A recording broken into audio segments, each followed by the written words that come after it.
Durante 15 años la bolsa de Estados Unidos ha sido imbatible, pero hay datos que podrías estar ignorando. Algo empieza a indicar que este comportamiento tal vez no vaya a seguir siendo así, de modo que hay que prepararse para un entorno muy distinto a lo que lleva ocurriendo desde el año 2009. Y créeme si te digo que casi nadie está preparado para lo que puede venir. En este vídeo te voy a explicar esas señales que estoy viendo y que tal vez no sean solo ruido, sino el inicio de un cambio mucho mayor. Soy Pablo Gil, llevo 40 años analizando ciclos de mercado y he gestionado un fondo de 500 millones de dólares, así que sé de lo que hablo.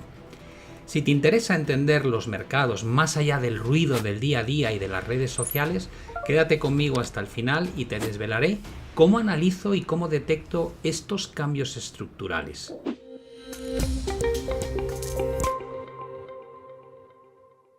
Lo primero de todo es ver la realidad del gráfico que tenéis delante. Muestra el relativo entre la bolsa americana, en este caso el S&P 500, y el índice más global que hay, el MSCI ACWI, que como todos sabéis representa una diversificación de bolsas a nivel global.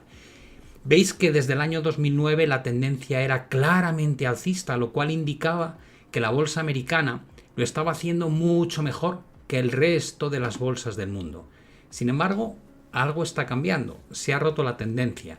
Todavía no hemos empezado a generar nuevos mínimos decrecientes, pero si se perdiese la cota de 46,98 o 47 por redondear, todo indicaría que Estados Unidos va a dejar de funcionar como el líder o supremo índice que lidera los movimientos de todas las bolsas. De hecho, la simple ruptura de esta línea de tendencia quiere decir que hay bolsas que lo están haciendo mejor que las bolsas estadounidenses, con lo cual la clave es cuáles son esas oportunidades de inversión que nos van a dar mejor retorno.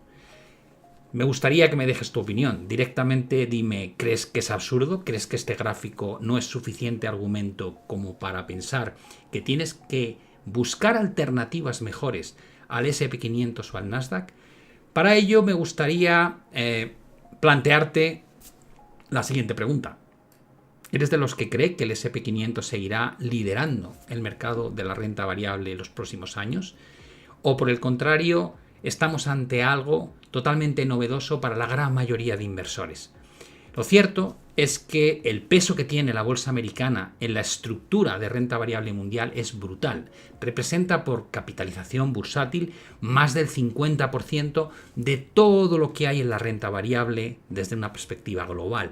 Y por eso es mejor no analizar el comportamiento entre el S&P 500 y el MSCI ACWI, sino intentar analizar el S&P 500 o la bolsa estadounidense contra el resto de bolsas sin contar Estados Unidos.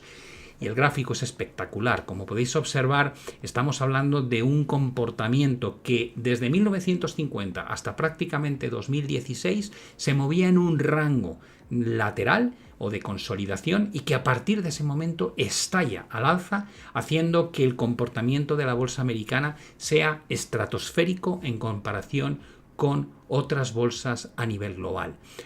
Esto lleva evidentemente a una sobrevaloración. La línea de color azul clarito representa cuál es la relación que tiene en términos de precio-beneficio el comportamiento de la bolsa americana respecto a su media estadística, y eso muestra un gap enorme, es decir, la bolsa americana está muy cara, solamente ha estado a niveles tan caros como los actuales a finales de 2020, principios de 2021.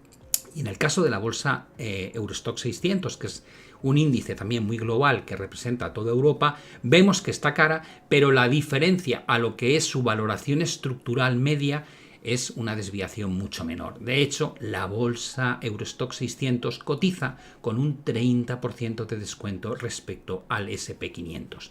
La siguiente métrica que merecería la pena analizar es cuántas veces pagan los inversores los beneficios futuros del S&P 500.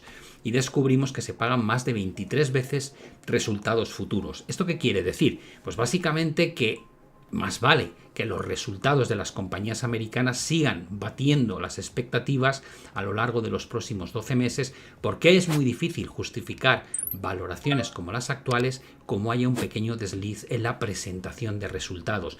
No hemos visto valoraciones tan caras desde el año 2020, principios de 2021, y estamos a distancias enormes de lo que es el punto de equilibrio o media histórica. Otra forma de verlo es poner en contexto la métrica que utiliza Warren Buffett. Cuando hablamos de Warren Buffett estamos hablando de un icono de la inversión value investing y utilizaba la comparativa entre el crecimiento económico de la economía estadounidense respecto a la bolsa estadounidense, y esto nos muestra dónde estamos ahora. Hay que ver en este gráfico una realidad. No estamos en el pico absoluto desde 1920, pero solamente en una ocasión ha habido una desviación tan grande como la actual, y fue en la gran burbuja que se formó hasta 1929. Recordad que después de eso la bolsa colapsó más de un 90%. Esto nos pone en contexto dónde estamos hoy respecto a otros momentos álgidos como fue la burbuja.com. Es evidente que el nivel de valoración en distintas métricas ha alcanzado cotas realmente peligrosas, lo cual no quiere decir que vayamos a ver un colapso inmediato, pero sí nos pone de manifiesto que hay un riesgo latente cada vez mayor y que tal vez no haga falta un catalizador negativo, simplemente que no se cumplan las expectativas que el mercado tiene en su cabeza para que se pueda producir una corrección severa. ¿Cómo están posicionados los inversores institucionales y los inversores retail respecto a la bolsa americana? Este gráfico lo que nos demuestra es que a lo largo de los últimos 30 y tantos años no ha hecho más que crecer la exposición en las carteras al mercado de Estados Unidos. Ya la inversión extranjera en activos estadounidenses de renta variable se acerca al 18%. Es el nivel más alto que se registra en las últimas décadas, lo cual quiere decir que si hubiese un cambio en el formato y en el estilo y en la tendencia existente, probablemente los inversores no están ni mucho menos preparados para lo que se les viene encima. Por último, podríamos ver un gráfico que también ilustra de forma muy clara hasta qué punto la bolsa S&P 500 lo ha hecho mucho mejor que el resto de las bolsas desde el año 2009.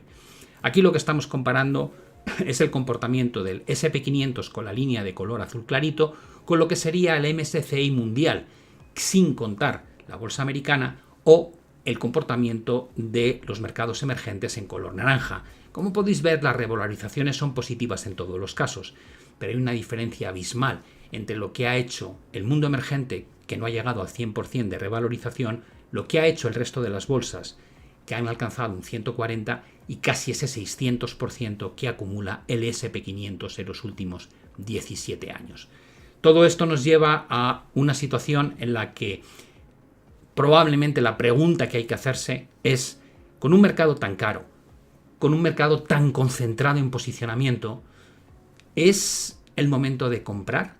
O me atrevería a preguntar, la pregunta realmente importante es ¿cómo tengo que diversificar mi cartera ante el riesgo de que la tendencia de lo que ha sido permanente durante más de 15 años de repente cambie o se invierta? Por ese motivo os presento al patrocinador del vídeo de hoy, que no es otro que Mintos. Ya me habéis oído hablar de esta plataforma, es la que yo uso personalmente para invertir en préstamos. Se trata de una plataforma de las principales que hay en el mundo de inversión de préstamos en Europa. Tiene más de 50 empresas prestamistas que operan en más de 20 países y además es una plataforma regulada por la Unión Europea en el marco de MiFID. Aquí os enseño un poco lo que yo estoy haciendo con ella. Para mí, diversificar en este entorno donde hay tanto riesgo acumulado en un solo activo es crucial, y yo lo hago a través de préstamos. Aquí veis mi cartera de préstamos, los pagos que se han realizado en tiempo perfecto, cuáles de ellos están en periodo de gracia, cuáles llevan cierto retraso. Aquí tenéis la distribución que yo he escogido, y ahora os diré cómo lo he hecho en cuanto a duración de los préstamos en distintos plazos, los más corto plazo y los más largo plazo. Evidentemente, a mayor plazo, más rentabilidad, pero también mayor riesgo. Como podéis observar, esto es lo que he obtenido realmente desde que empecé a invertir en septiembre, una rentabilidad que está en torno al 9,6%, y en Mintos veréis que históricamente esa rentabilidad normalmente ha rondado el 10%. De momento, en mi caso, se está cumpliendo la previsión que yo tenía en mente. Además, Mintos ofrece algo que para mí es fundamental, y es carteras automatizadas. O puedes optar por semiautomáticas o incluso hacerlas tú manualmente. En mi caso, yo no quería perder tiempo con la selección de los préstamos y opté por lo que llamamos Core Loans, que es una reinversión automática de mis importes y una cartera que se construye en función de mi perfil de riesgo de forma totalmente automática. Selecciona el tipo de préstamos que hago, selecciona diversificación por países y también por entidades prestamistas. Eso te da una puntuación, en mi caso una puntuación que dice que es buena, y no tengo que preocuparme de nada. Toda la gestión se hace de forma totalmente automatizada. Todos los inversores, yo y cualquier otro, sabe lo importante que es gestionar los riesgos. En este tipo de productos, cuando hablamos de préstamos, el riesgo mayor es que haya retrasos en los pagos de los prestatarios. En este caso, Mintos tiene un sistema de funcionamiento que a mí me tranquiliza, y es que las empresas prestamistas tienen la obligación de recompra siempre y cuando el pago se retrase más de 60 días. En ese caso, la empresa recompra el préstamo y devuelve la inversión con intereses a los inversores. No es una garantía absoluta, pero sí reduce considerablemente el riesgo. Puedes empezar a invertir desde cantidades muy pequeñas, de tan solo 50 euros, y tienes además opciones de liquidez si necesitas retirar tu dinero antes. En el enlace de este vídeo te dejo en la descripción un enlace que puedes utilizar porque además hay un bonus especial hasta el día 31 de enero. Recuerda que invertir en instrumentos financieros conlleva riesgos, que la recuperación del capital invertido no está garantizada y que la rentabilidad media no es siempre la misma. Puede variar según el rendimiento de los préstamos. Ahora llega el momento de continuar con el contenido del vídeo, y la pregunta que probablemente uno debería estar haciéndose es: ¿cómo llegas a la conclusión de que la bolsa americana va a dejar de ser la líder dentro de las bolsas del mundo? Os voy a enseñar lo que es el análisis relativo, y a partir de ahí, qué bolsas indican que probablemente van a empezar a hacerlo mejor que el SP500 durante los próximos trimestres. Algunas ya han dado la señal definitiva, otras están a punto de hacerlo. Por tanto, no llegas tarde al cambio de la composición de la cartera, sino que estás en un punto idóneo para reasignar pesos dentro de la renta variable global para sacar mayor rendimiento a tus inversiones. Vamos con ello. En primer lugar, este gráfico muestra una comparativa entre dos bolsas dentro de Estados Unidos. La que ha liderado el movimiento alcista, que es el Nasdaq, y la que peor lo ha hecho, entre comillas, que es el Russell 2000. El Nasdaq 100 es la bolsa tecnológica. El Russell 2000 es el índice que se compone de las empresas de pequeña capitalización. Evidentemente, aquí no están representadas las 7 magníficas, que han sido un buen motor de outperformance a lo largo de los últimos 4 o 5 años. Como puedes observar, hubo una estructura durante 2020-2023 muy clara que llamamos triángulo simétrico, y esa estructura tenía un objetivo ambicioso al alza, exactamente la altura de la formación proyectado hacia arriba. Curiosamente, ya hemos alcanzado ese objetivo, y a partir de ahí la pregunta es si esa desviación tan brutal respecto a la tendencia desde 1990 corre el riesgo de revertirse. No es una señal de vuelta a favor del Russell 2000, pero sí es una señal de cuánto ha avanzado la idea de estar invertido en las grandes tecnológicas estadounidenses respecto a las pequeñas empresas en Estados Unidos. El segundo gráfico mostraría el comportamiento entre el SP500, es decir, la bolsa americana más global, y el Eurostoxx 600, que es la bolsa más global que podemos tener en Europa. Como ves, durante un periodo entre el año 2000 y el año 2010 el comportamiento era lateral, lo cual quiere decir que ambas